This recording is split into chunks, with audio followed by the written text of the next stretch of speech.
Right now, as you're watching this, somebody in your city is sitting in the waiting room of a dealership staring at a $2,200 estimate on a piece of paper and their hands are shaking. Not because the number is a surprise, because they knew it was coming and they still can't afford it. The check engine light came on 2 weeks ago. They drove to the dealer.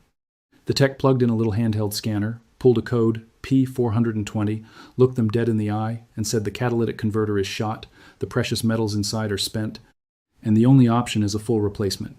$2,200. Labor, parts, tax. And here's the part that should make your blood boil. In the back of that same dealership, on a shelf, there is a bottle of concentrated fuel system cleaner that costs less than a cup of coffee.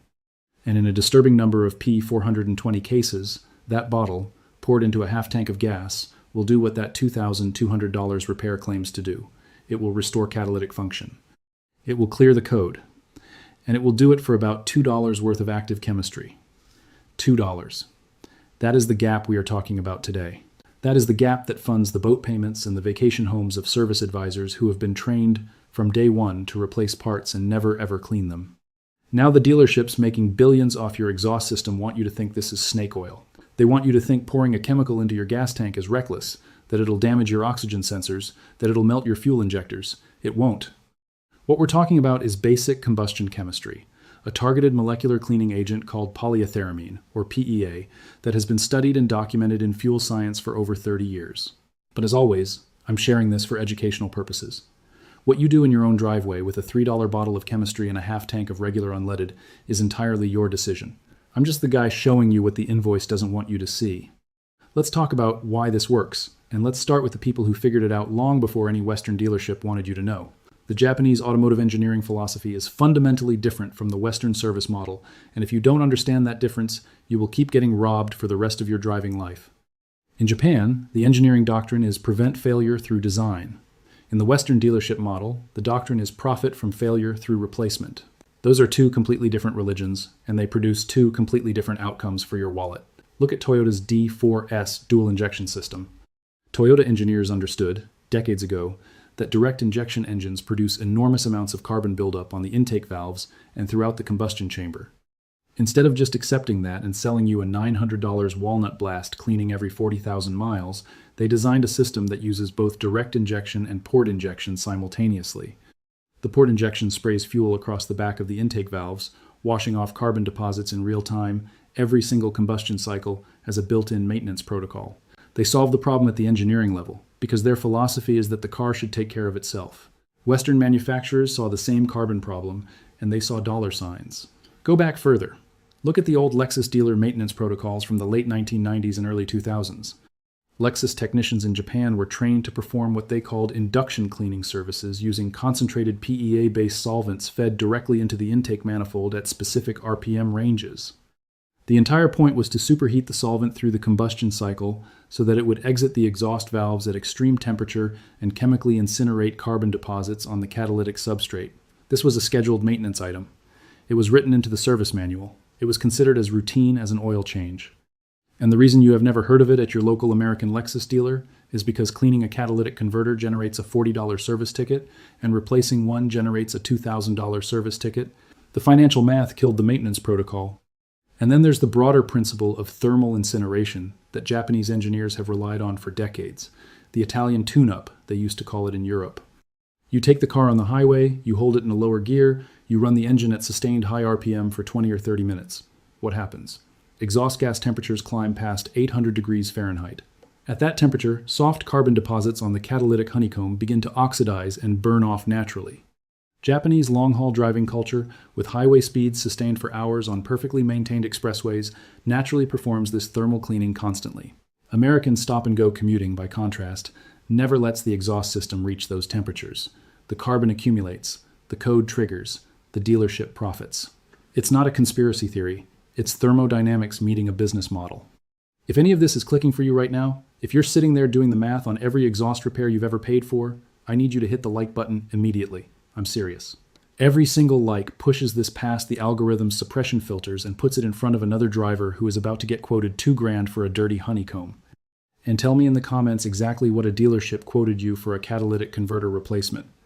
Tell me the year, the make, the model, and the number they put on that paper. I read every single comment, and the numbers people post are genuinely sickening. Now let's talk about the villain, because I want you to understand the business model that is actively working against you in 2026. We are living in the age of diagnostic fraud. That's not my opinion. That is a mathematical description of what happens when a dealership plugs a $30 OBD2 scanner into your car, reads a 5-character code, and translates that code into a $2,000 repair without performing a single diagnostic test beyond the scan. The P0420 code means one thing and one thing only. It means the downstream oxygen sensor is detecting that the catalytic converter's efficiency has dropped below a calibrated threshold. That's it. It does not tell you why. It does not tell you the precious metals are dead. It does not tell you the substrate is cracked. It does not tell you anything about the physical condition of the converter. It tells you the efficiency is low. And the number one cause of low catalytic efficiency in vehicles with fewer than 150,000 miles is carbon fouling on the catalytic substrate, which is a cleaning problem, not a replacement problem. But the dealership service model doesn't have a labor code for cleaning, it has a labor code for replacement. The technician isn't paid to clean your converter. The technician is paid a flat rate to unbolt it and bolt on a new one. The service advisor isn't commissioned on a $40 chemical flush. The service advisor is commissioned on a $2,000 part and labor ticket. Every single human in that building is financially incentivized to skip the cleaning step and go straight to the replacement. That is planned obsolescence operating not at the manufacturing level, but at the service level. The part didn't fail. The diagnosis was engineered to skip the cheap fix. And in 2026, with the average catalytic converter replacement running between $1,800 and $3,500 depending on your vehicle, this diagnostic fraud is one of the most profitable line items in the entire dealership service model. They are not going to tell you about a $2 bottle of PEA, ever. So let me tell you about it instead. Let me walk you through the exact molecular science of what happens when you pour a concentrated polyetheramine solution into your fuel tank and drive. PEA is a nitrogen-based detergent molecule. What makes it unique in the world of fuel additives is its thermal stability. Most chemical detergents break down and become useless at high temperatures. PEA does the opposite. It remains chemically active at temperatures exceeding 500 degrees Fahrenheit. That is critical, because here's the journey this molecule takes. You pour it into your gas tank, it dissolves uniformly into the gasoline. That treated fuel gets pulled through the fuel pump, pushed through the fuel rail, and atomized by your fuel injectors into the combustion chamber. In the combustion chamber, the PEA molecules survive the ignition event. They are thermally stable enough to pass through the flame front. As the exhaust valve opens and the spent combustion gases rush out at temperatures between 600 and 1,400 degrees Fahrenheit, depending on your engine load, those PEA molecules are carried along in that superheated gas stream. They travel down the exhaust manifold, through the downpipe, and directly onto the catalytic substrate. That substrate is a ceramic or metallic honeycomb coated in platinum, palladium, and rhodium. When carbon deposits coat that honeycomb, they physically block the exhaust gases from contacting the precious metal surface. Without contact, the catalytic reaction cannot happen, efficiency drops, and the downstream O2 sensor reports the failure as a P0420 code. When the superheated PEA molecules contact those carbon deposits, they perform a chemical dissolution at the molecular level. The carbon breaks down, oxidizes in the extreme heat, and exits the tailpipe as carbon dioxide and water vapor. The honeycomb is exposed again. The precious metals make contact with the exhaust stream again. Catalytic efficiency is restored, the code clears. That is not magic, that is not snake oil. That is convergent chemistry, a thermally stable solvent meeting a carbon deposit at the exact temperature required for molecular conversion, and it costs you $2. Here is exactly how you do this, and I'm going to be specific because vague advice is worthless advice. First, drive your car until your fuel tank is between a quarter and a half full. You do not want a full tank because you need the concentration of PEA in the fuel to be high enough to be effective. A full tank dilutes the chemistry too much. Second, go to any auto parts store and buy a bottle of concentrated PEA fuel system cleaner. The brand does not matter as long as the active ingredient is polyetheramine and the concentration is high. Look at the label. You want a product that specifically states it contains PEA as the primary cleaning agent. Avoid the cheap detergent-based cleaners that use polyisobutylamine or generic deposit control additives. Those are not the same molecule and they do not have the same thermal stability. Third, pour the entire bottle into your fuel tank. Do this at the gas station so you can immediately add fuel on top of it, which helps it mix.